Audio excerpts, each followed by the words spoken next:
Before I get into Ruby, Franke, or 8 Passengers, were there any other Swifties watching who were clowning for Reputation Taylor's version tonight? Because I'm wearing my Taylor Swift Reputation hoodie, and you know what? I clowned tonight. Not only did Taylor not announce Reputation TV tonight, she didn't even show up to the AMAs, and they were horrible. Guess who was running the red carpet at the AMAs? There were no celebrities. It was just Tana Mojo and James Charles, so... Great show, guys. Great show. To all my Swifties out there, I feel your pain tonight. But anyways, hello. Welcome back. Today, I want to talk about Ruby, Franke, and 8 Passengers. Now, if you do not know why I really want to do this deep dive and the rise and fall of 8 Passengers and Ruby, Franke, then let me let you know that on my Patreon right now, we are reacting to and giving commentary on the HBO, I think it was, or Max. It was Hulu. I'm pretty sure it was Hulu. Documentary on Ruby, Franke, and 8 Passengers called Devil in the Family.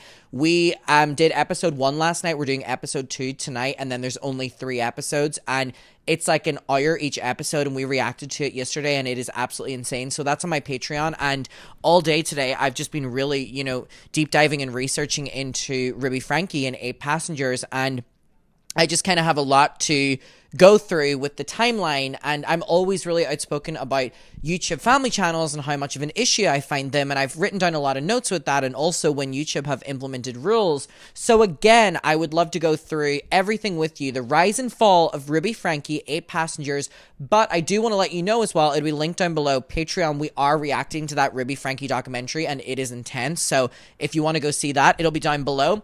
But anyways, without further ado, let's get into my notes, shall we? Okay, so we're going to go through the rise and fall of Ruby, Franke, 8 Passengers. I just posted one of these on James Charles earlier. I had written that one ages ago, and then truthfully, this Ruby, Franke one, I just kind of overnight was kind of working on, because again, the documentary has kind of really inspired me, and that woman is so evil, and I think the story of the rise and fall of her is really...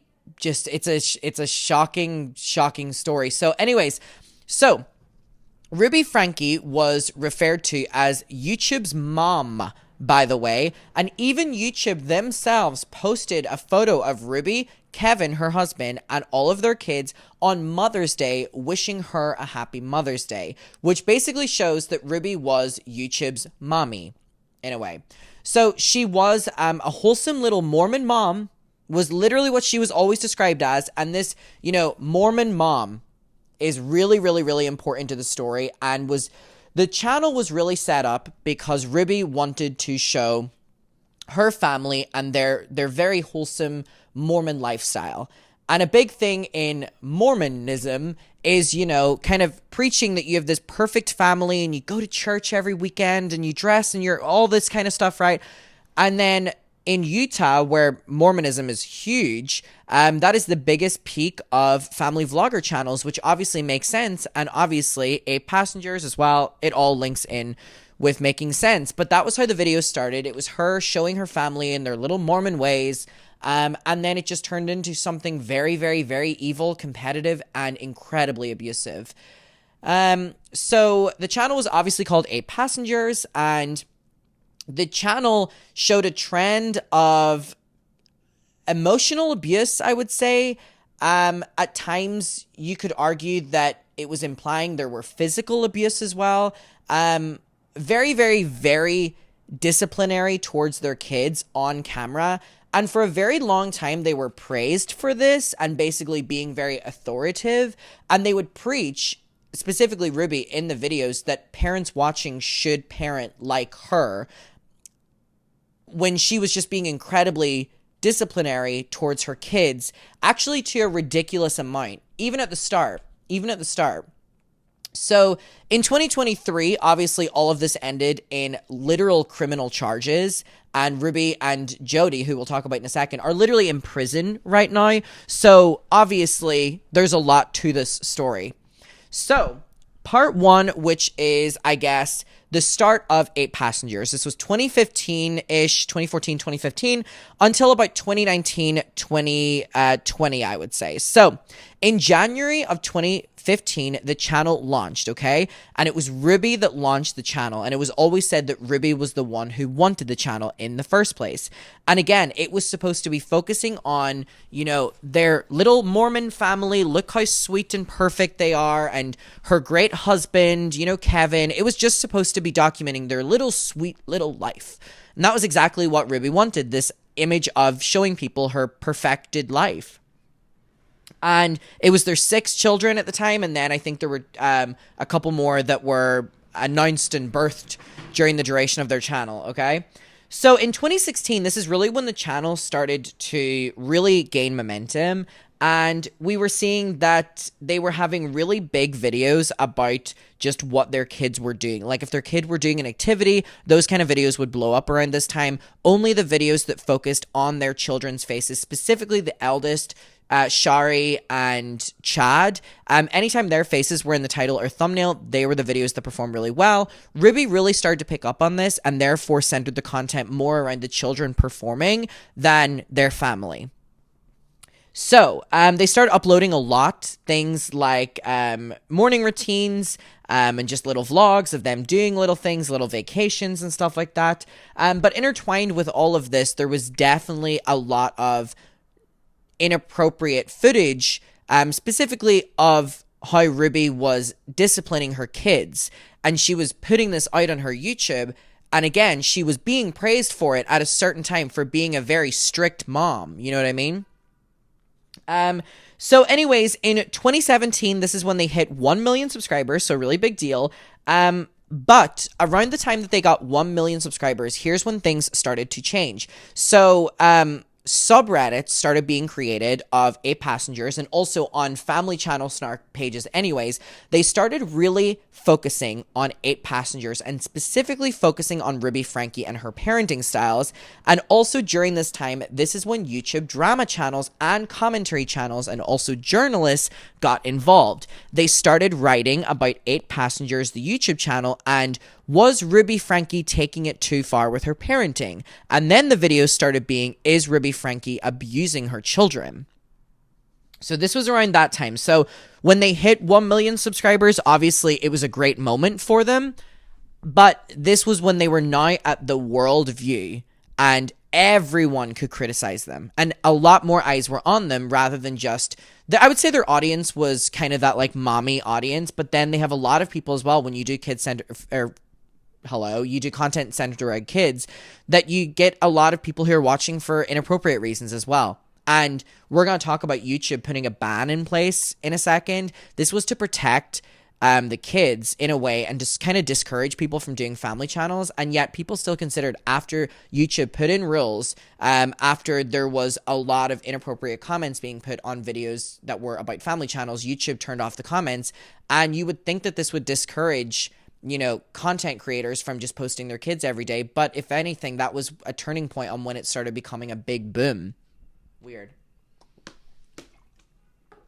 And also, in this documentary that we're watching, Kevin is, like, featured in it, the dad, and he's, like, actively saying how they were exploiting the kids for money. And I'm like, how are you sitting and saying this? I hate Kevin as well. And how people are trying to, like, make him the good guy. So in October 2017, this was probably one of their biggest scandals ever. Now, this was one of their biggest scandals of all time. Throughout every scandal that has happened, except for the obviously recent arrest, this was the one that stuck with them, and this brought them virality. Is that what it's called when you go incredibly viral, but not for the good reasons? So in October of 2017, Ruby was sitting down on video with her son Chad, who was probably the most liked kid that they had and was the one that pulled in the most amount of views. And the reason I know that is because Kevin Franke literally said that in the documentary. They removed his bedroom. They removed his bedroom. Their eldest son, they removed his bedroom for 7 months. And Ruby, in this vlog, is talking about with her kids there, like, oh, how long has she ever given you a punishment for or whatever? And Chad says, oh, when you took my bedroom away. And Ruby looks panicked and goes, I can't believe you just said that in the camera. And then they have a conversation and she admits, while smiling, that she took his room away for 7 months out of disciplinary reasons and made him sleep in the basement on a beanbag chair for 7 months. She's saying this like gloating about this parental decision she made, and she kept the footage in the vlog. This was not leaked footage. This was something that she posted thinking people were going to like. Now, in the documentary, Chad talks about how, you know, he genuinely got his bedroom taken away, and the reason for this was because Chad didn't want to be in the videos anymore. He didn't want to be doing the cringy skits. He wanted privacy. He felt inappropriate being in them, and he felt like he was being exploited, because he says that he realized that whenever they would post him, he would bring in the most views and stuff. So he refused to do the bits. He refused to do the lines. He refused to smile. And this is when Ruby Franke started punishing him and taking things away, like his phone, and then it escalated to his bedroom for 7 months, that she then got him a therapist. Enter to the scene Jody Hildebrandt. Jody Hildebrandt becomes Chad's therapist, where they have to do weekly calls. And on their first call, Chad says that he wanted to kind of manipulate Jody into basically like ending this as soon as possible. So Jody was like, are you ready to learn, or something like that to him? Are you ready to grow up? And he said yes. And Jody basically said, like, you're full of shit, basically. And he said that shocked him, that Jody basically like clocked his tea, not the right word to use there, but you know what I mean, in real time. And he was scared of her. And that was when Ruby really fell in love with her. Chad says that he thinks that Ruby fell in love with the fact that Jody was able to tell me off. And then Chad is in permanent therapy with Jody Hildebrandt, and that's how she's then introduced into the story, okay?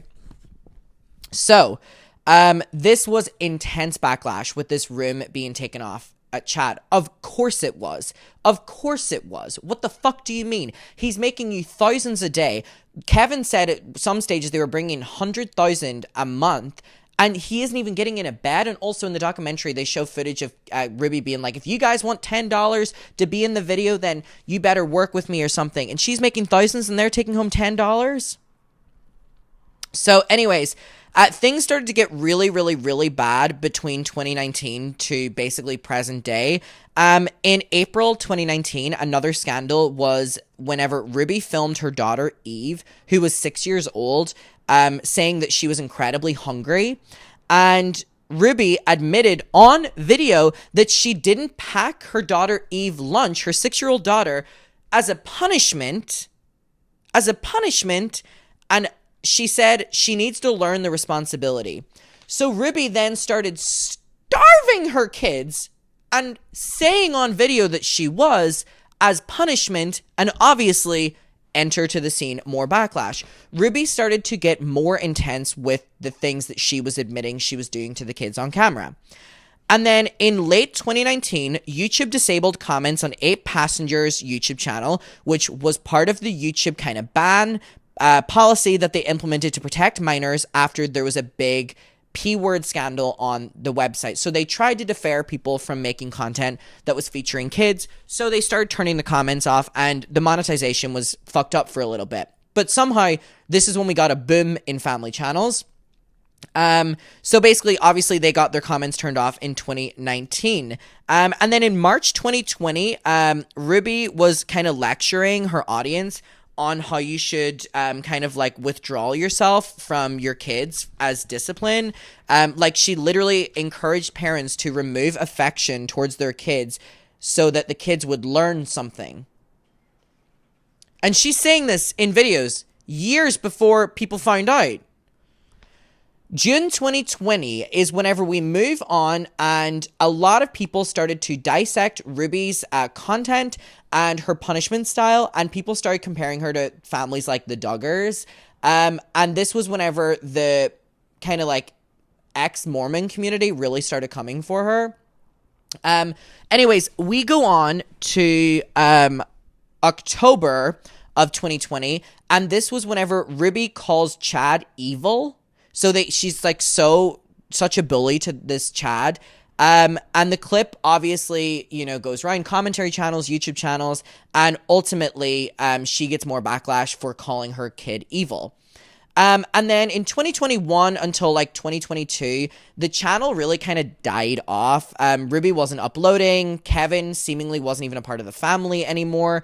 And also Ruby's family members started kind of speaking out against her, also distancing themselves from her, like her sisters.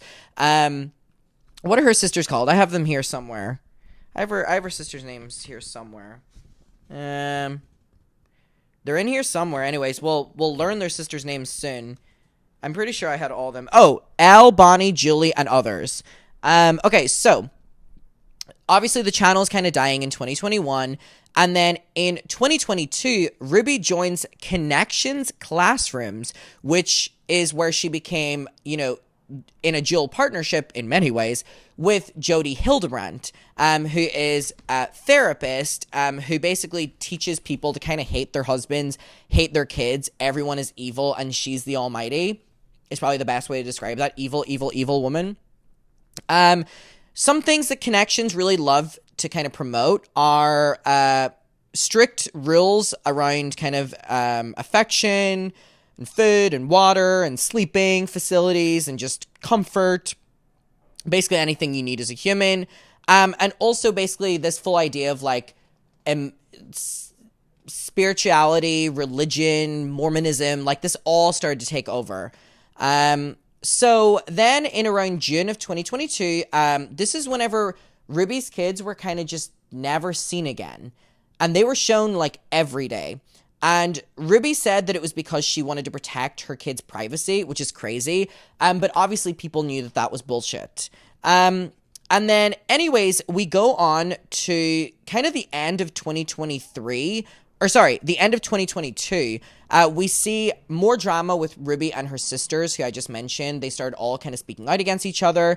And she referred to her kids as, during this time, Ruby did, as sinful and spiritually disconnected. And then we fast forward, okay? So we fast forward, all that is going on. It's psychotic. People don't know if the kids are okay. Where is Kevin Franke? We don't know. Then we go on to August 28th, 2023, and there were 911 calls in Utah. And it was I think it was the 12-year-old or the 11-year-old had escaped Hildebrandt's house through a window and got a neighbor to call 911. And to quote the neighbor, they literally said that they'd found a kid who was being abused. The kid was covered in wounds, emaciated, and there were duct tape around ankles and wrists, which is fucking scary. This kid escaped the fucking bravery out of Jody's house and went to a neighbor begging them to call 911, again, like an 11-year-old. Oh my God. And then it was only like 2 days later, on August 30th, that Ruby and Jody Hildebrandt were both arrested. And they were obviously, as we know, charged with 6 counts of felony, aggravated child abuse each. And obviously the same YouTube drama channels and commentary channels and journalists that were calling for this to happen then started covering it, and it blew up. Also, there were search things happening in the house, like search parties. There were 2 children found malnourished in the house. There were a lot of evidence of the duct tape rope tied up situation. Also, one of the kids was basically just asking the police for food and water.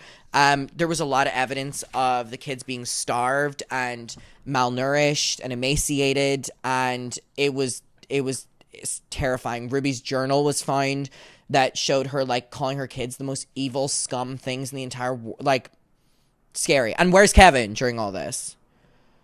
So September 8th, 2023, the charges are filed, and this was a big moment. And then in December 2023, the plea deal was accepted. Ruby pled guilty to 4 felony counts, and then Jody followed suit and did the exact same thing, almost like they were planning it together. Now, February 20th is the sentencing in 2024, and they both received 4 consecutive sentences of 1 to 15 years, both Jody and Ruby, with a total potential of 60 years, with possible parole in 2026. But again, I think that people are going to be trying to get them to go to their full term, as they both should. Whatever is the max, they should be at the fucking max. These women are evil. Now again, I think key takeaway moments from this to me is that this was allowed to be broadcast on YouTube for as long as what it was. I think that's something that stands out to me. She was filming all of this, and clearly, even though drama channels, commentary channels, journalists were writing about it, it wasn't enough to save these kids, which I just find is incredibly fucked up. Like, if kids are being abused and being recorded, what is happening to the kids that aren't being recorded? Like, it really bothers me. Again,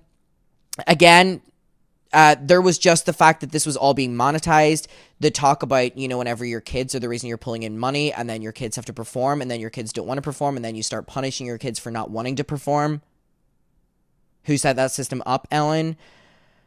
Again, it just is the fact that Ruby was kind of promoting these types of teachings and punishments to kids, and she got away with it for so long with people praising this Mormon lifestyle, whatever that means.